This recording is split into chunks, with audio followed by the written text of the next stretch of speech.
हम पाशुपत्य अस्त्र भगवान शंकर से ले लें और चला दें।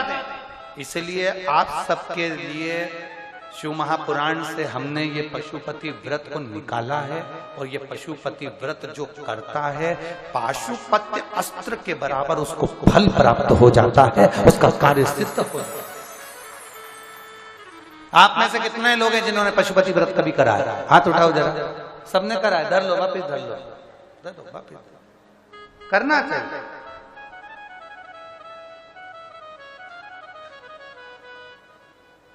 करना चाहिए। व्रत जरूरी है। पशुपति व्रत अगर आपको लग रहा है कि आप तकलीफ में, आप कष्ट में हो, आपको लग रहा है कि मेरे को यह काम होना है, पशुपति व्रत जरूर करो। कितने दिए लगते हैं? जम के बोलो जरा, तुम्हारी पड़ोसन को भी सुनाई दे जाए। कितने? 6।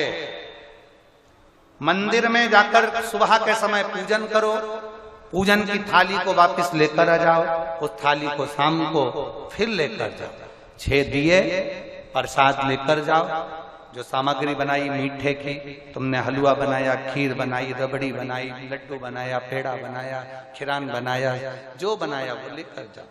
जाते से ही सबसे पहले 5 दिए, 6 दियों को जमीन पर रख दो, उसमें से 5 दिए प्रज्वलित कर दो, जला दो।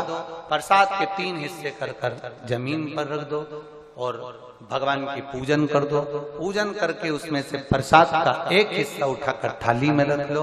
1 दिया जो नहीं जलाया है उसको थाली में रख लो। बाबा से प्रार्थना करो, आज मेरा पहला पशुपति व्रत है बाबा, स्वीकार करना, मेरे मन के भाव को पूर्ण करना। बाबा से निवेदन कर कर वो दिया प्रसाद का 1 हिस्सा लेकर अपने घर की ओर आ जाओ। घर में प्रवेश करने से पहले घर के बाहर बैठ जाओ। राइट हैंड सीधे हाथ की ओर घर में प्रवेश करो तो उसका सीधे हाथ की ओर घर की ओर मुख कर कर दिया प्रज्वलित कर दो। अंदर की ओर चले जाओ। भोजन करने से पहले जो प्रसाद का 1 हिस्सा लेकर आए हो पहले वो खाओ, उसके बाद भोजन करो।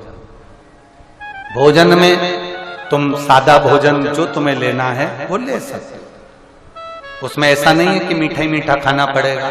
आजकल लोगों ने पशुपतिनाथ के व्रत को भी ढोंग प्रपंच जैसा बना दिया। किसी के यहाँ मत जाना, ऐसा मत करना, वैसा मत करना। नहीं, तुम तो प्रेम से करो। जिस व्रत में तुम भगवान के मंदिर नहीं जा सकती, जिस व्रत में तुम कहीं शादी ब्याह में चली गई और व्रत को नहीं कर पाई, अगला करना कितने हैं? 5। 5वां व्रत हो 108 या तो बेलपत्र, फूल की पंखड़ी, चावल के दाने, मूंग के दाने, कुछ भी 108 सामग्री लो, एक श्रीफल लो, भेंट लो, बाबा को नमन कर कर, प्रणाम कर कर, उनकी आराधना कर कर समर्पित करो। शाम के समय पर अपना वही दिया वापिस ले आओ, प्रसाद वापिस लाओ, फिर वही दिया 5वें 6ठे नंबर का दरवाजे पर लगाओ, अंदर जाओ और प्रसाद को पाओ और फिर भोजन करो। देव अधिदेव महादेव आपके मन के मनोरथ पूर्ण